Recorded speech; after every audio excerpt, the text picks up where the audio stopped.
Nama saya Dr. Daulat Saragi M. Hum, bertugas sebagai dosen PNS di Universitas Negeri Medan, jurusan Pendidikan Seni Rupa. Sebagai dosen, saya juga aktif meneliti khusus budaya Sumatera Utara, dan terkhususnya juga adalah tentang gorga atau ornamen dari 8 etnis Sumatera Utara.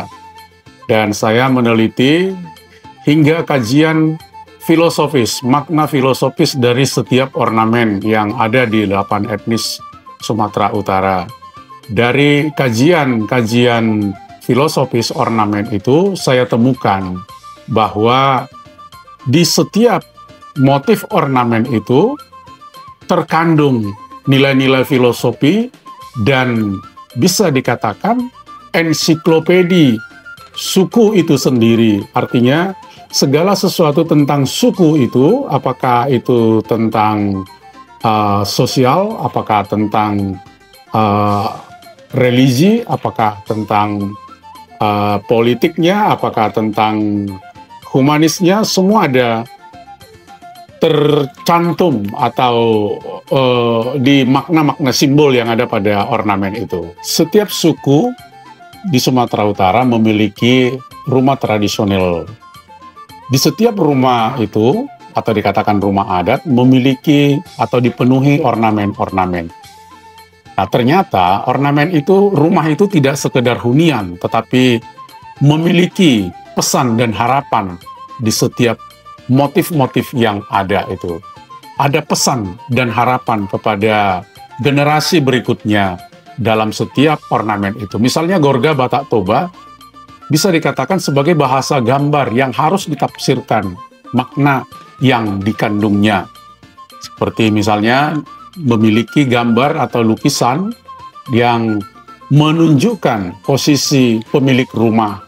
Misalnya Gorga Cecak atau dikatakan Boraspati, dan Susu atau sebagai dikatakan Adop-adop, itu adalah simbol suatu kesuburan atau menyatakan bahwa pemilik rumah adalah seorang yang bisa diharapkan sebagai sumber penghidupan.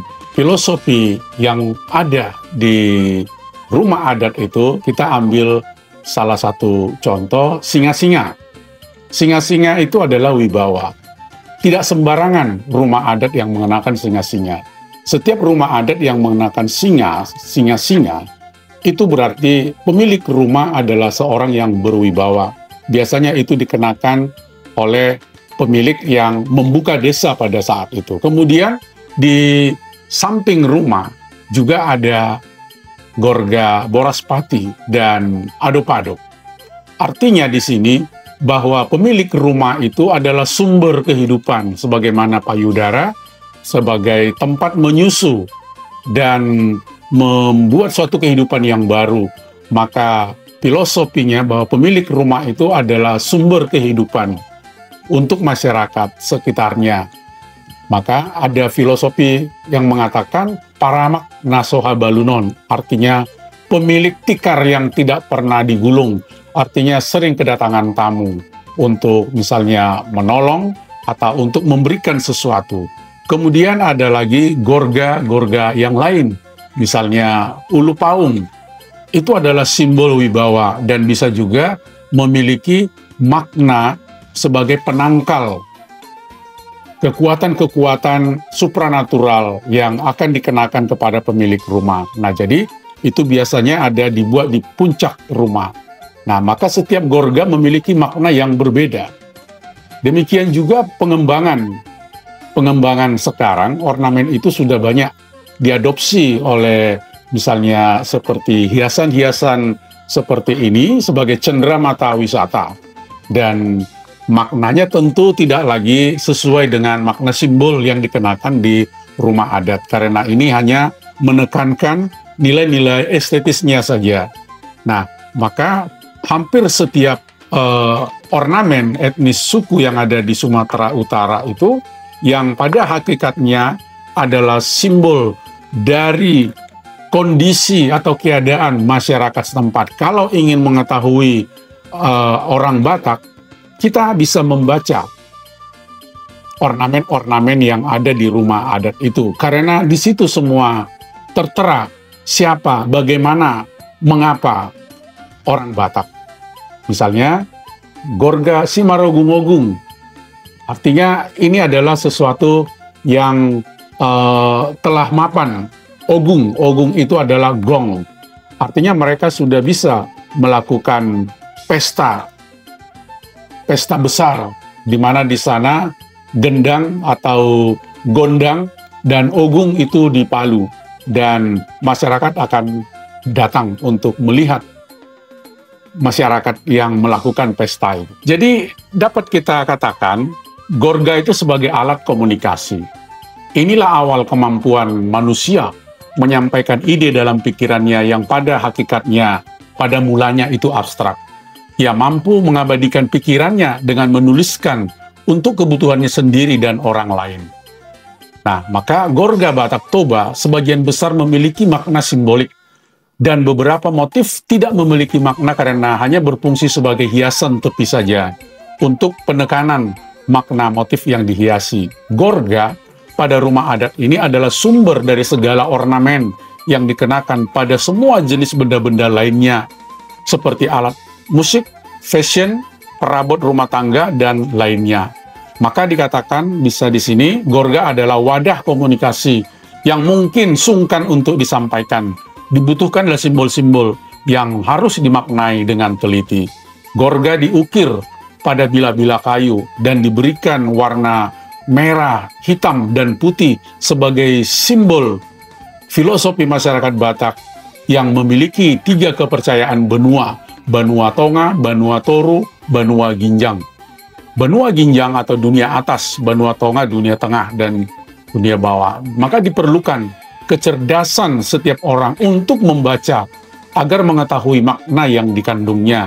Ketika warna juga memiliki tatanan budaya yang dikatakan Dalihan Natolu, yaitu hubungan kekerabatan dan hubungan sosial masyarakat Batak itu sendiri. Maka di setiap Gorga mengandung nilai-nilai filosofi. Bagaimana mereka hidup, bagaimana menghadapi hidup, dan bagaimana setelah mereka menghadap Sang Pencipta. Lewat motif Gorga ini terdapat pesan dan harapan yang tersembunyi untuk orang lain atau keturunannya kelak. Bahkan cita-cita seorang orang tua kepada anak-anaknya, harapan orang tua kepada anak-anaknya dan keturunannya dinyatakan dalam setiap goresan Gorga. Satu motif mampu berbicara 1000 makna di dalam makna-makna simbol Gorga itu. Seperti misalnya motif hayal atau motif raksasa memiliki makna untuk menangkal dan menghalau adanya kekuatan supranatural yang akan mencelakai penghuni rumah. Jadi dari motif Gorga ini yang diukirkan pada setiap bidang rumah adat dapat dibagi atas tujuan untuk menyatakan keagungan Sang Pencipta, mula jadi Nabolon, berhubungan juga dengan penghormatan nilai-nilai kemanusiaan dan juga pelestarian lingkungan. Jadi ada 3 konsep, yaitu tentang kemuliaan akan Sang Pencipta, kemudian kemuliaan dan penghargaan atas nilai-nilai kemanusiaan, dan juga pelestarian lingkungan. 3 konsep ini terpadu dalam setiap motif ornamen Batak yang ada dalam rumah adat itu. Jadi Gorga bagaikan ensiklopedi yang menghimpun keterangan atau uraian tentang budaya dan filsafat Batak.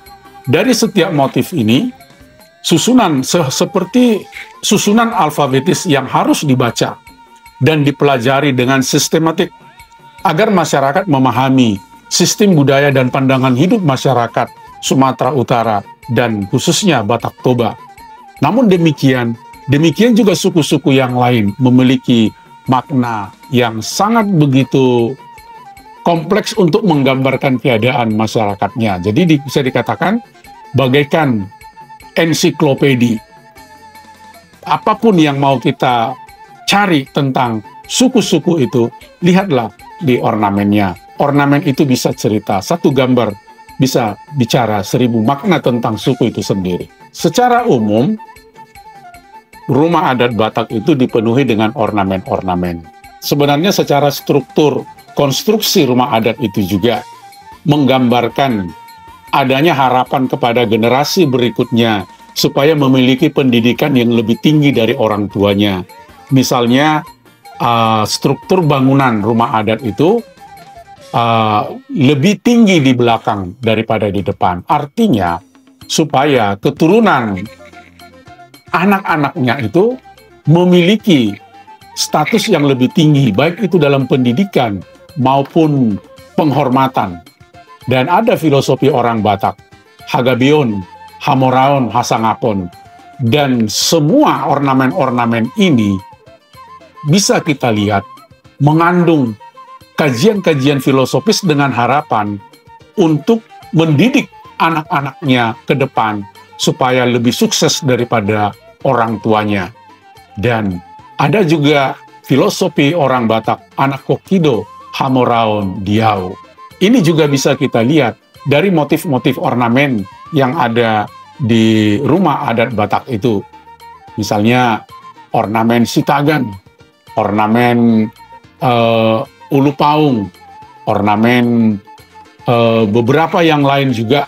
Ya, kalau kita bisa lihat tadi ada 3 konsep, yaitu tentang kemanusiaan. Jadi nilai-nilai pendidikan di sini jelas terkandung dari setiap makna-makna ornamen tersebut, dengan harapan orang Batak itu selalu mengharapkan generasi berikutnya akan lebih sukses pendidikannya dari orang tuanya sekarang. Maka seperti yang dilaporkan oleh Badan Statistik Nasional, orang Batak persentase sarjana lebih tinggi dari suku-suku yang lain. Nah, ini suatu filosofi yang ada pada masyarakat Batak itu selalu mengharapkan anaknya lebih tinggi daripada orang tuanya. Jadi, suku-suku di Sumatera Utara ini sangat kaya dengan ornamen-ornamennya.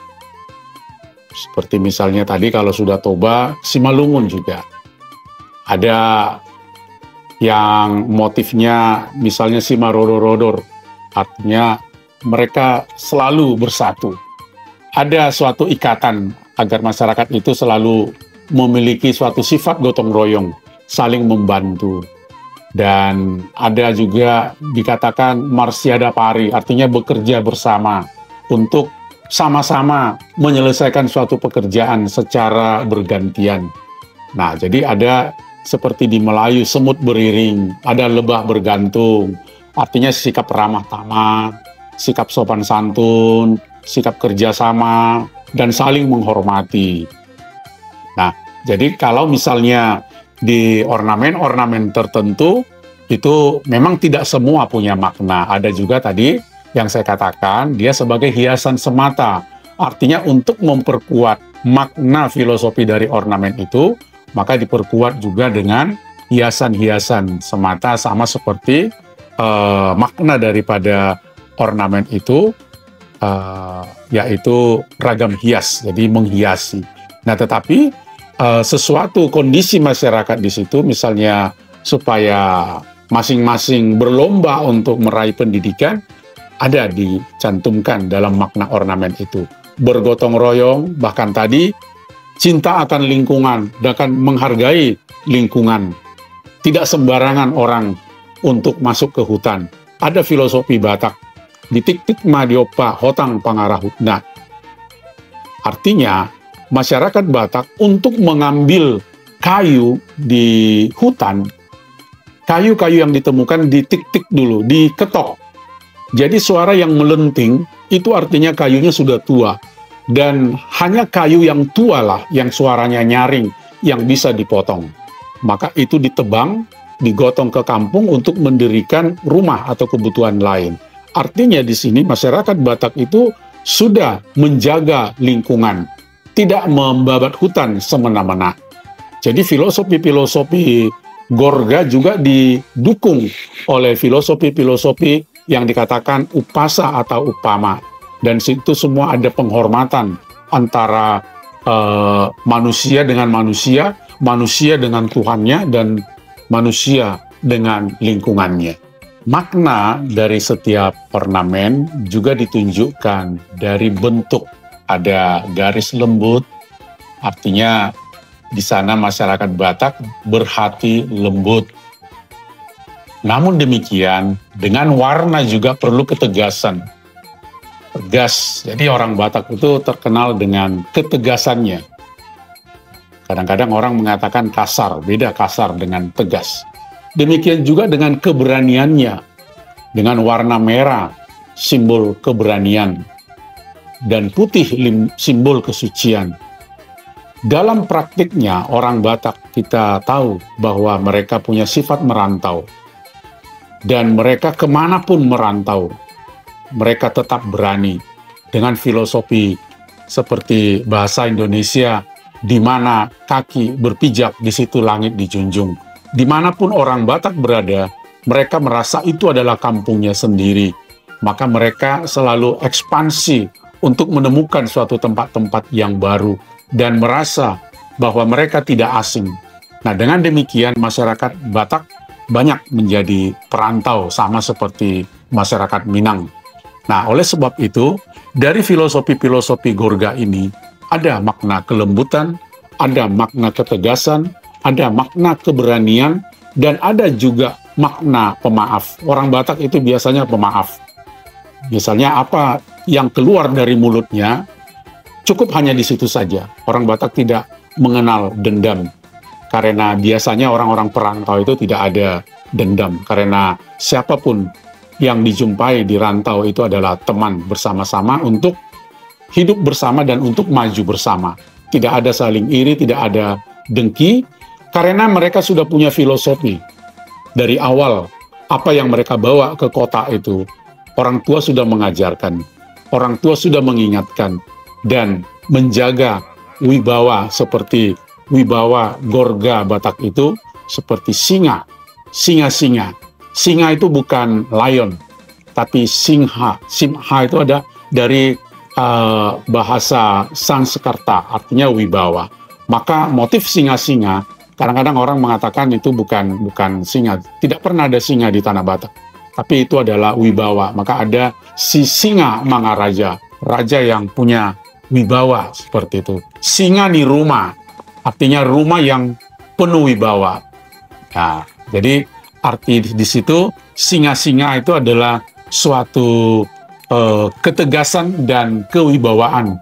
Maka orang-orang Batak dimanapun sangat tegas kita lihat di militer. Banyak orang Batak di militer dan banyak juga orang Batak sebagai pengacara. Di mana mereka di sana pintar bersilat lidah dengan kata-kata dan adu argumentasi.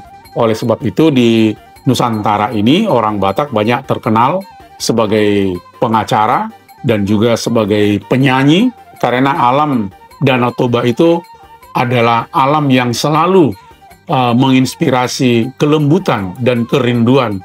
Maka di sana mereka menyanyi, meluapkan emosinya dengan syair-syair yang penuh dengan nilai-nilai sastra. Tidak sembarang orang mengenakan ornamen pada setiap rumah adat. Ornamen yang lengkap itu biasanya dimiliki oleh Sipukahuta atau pemuka desa atau yang membangun desa itu, atau yang biasanya ini dikatakan datu atau dukun. Dia memiliki suatu supranatural seperti itu. Orang-orang biasa tentu tidak akan bisa. Tidak semua rumah adat Batak punya singa-singa. Tidak semua rumah adat punya ornamen Simarogung-ogung. Maka bisa kita lihat berbagai macam bentuk rumah adat. Ada juga rumah adat yang hanya polos saja, tidak ada. Itu rumah Batak biasa. Ada rumah adat Sibabania Porek, itu biasa rakyat kecil. Ada juga rumah bolon, ya, ini dimiliki oleh orang besar. Dan biasanya di dalam suatu perkampungan orang Batak itu rumah adat itu berhadap-hadapan dan di tengahnya ada halaman atau dikatakan alaman, dan disinilah tempat anak-anak muda atau remaja bersenda gurau. Nah, maka struktur pembangunan letak atau posisi rumah adat ini tidak sembarangan. Di tengah itu adalah raja atau dikatakan rumah persaktian ada, dan biasa itu diturunkan, diwariskan dengan perangkat alat-alat yang ada pada rumah itu, misalnya gondang, dan ada juga patung tunggal Panaluan. Sedangkan rumah-rumah adat yang di sebelah, di kiri, di kanan, tidak selengkap seperti apa yang di tengah. Nah, jadi makna-makna ornamen ini juga menggambarkan kondisi sosial penghuninya dan juga status kepemilikan atau bisa dikatakan ya tingkat kehidupan kaya dan miskin gitu. Misalnya rakyat-rakyat biasa, dia tidak berhak dan dia pun tidak berani untuk membuat ornamen-ornamen itu. Misalnya hoda-hoda, ya itu adalah orang-orang yang sudah beberapa kali melakukan pesta. Maka ada diukirkan hoda-hoda di samping atau di depan rumah adat itu. Sedangkan orang-orang biasa dia tidak ada. Dan ada juga hanya sebagai hiasan di tengah, tapi di atas tidak ada. Karena dia tidak mempunyai ilmu untuk menangkal kekuatan-kekuatan supranatural dari orang. Jadi ada yang lengkap dan ada juga yang tidak begitu lengkap dan ada tidak ada sama sekali. Ada rumah adat yang tidak punya gorga sama sekali. Itu biasanya orang-orang biasa.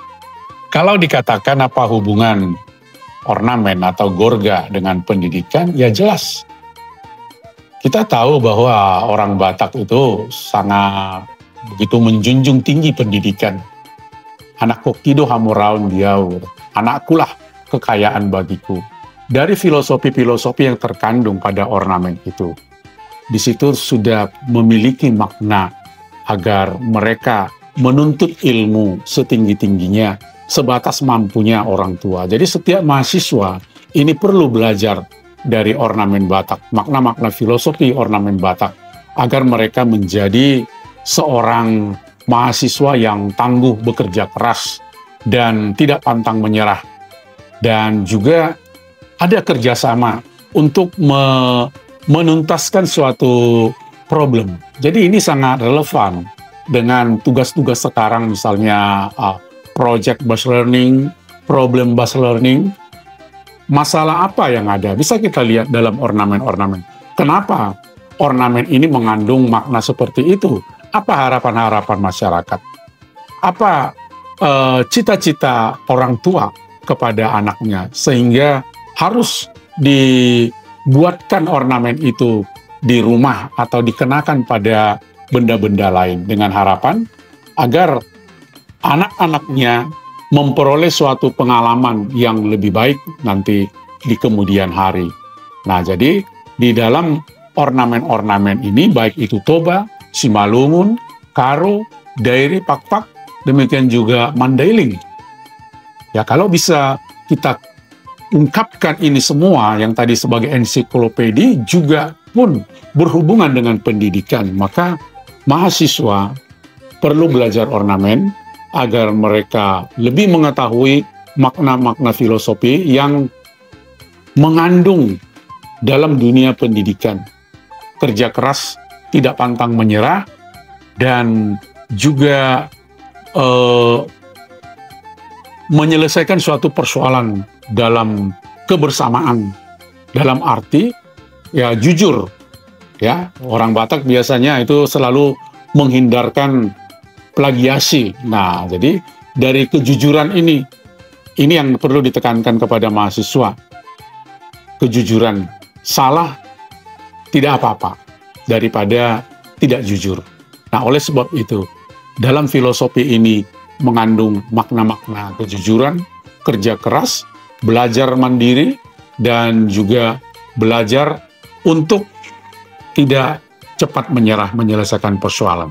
Jadi ini perlu kami tekankan kepada generasi muda supaya jangan lupa akar budayanya. Untuk mengetahui akar budaya masyarakat etnis Sumatera Utara itu, bacalah gambar sebagai ensiklopedi masyarakatnya.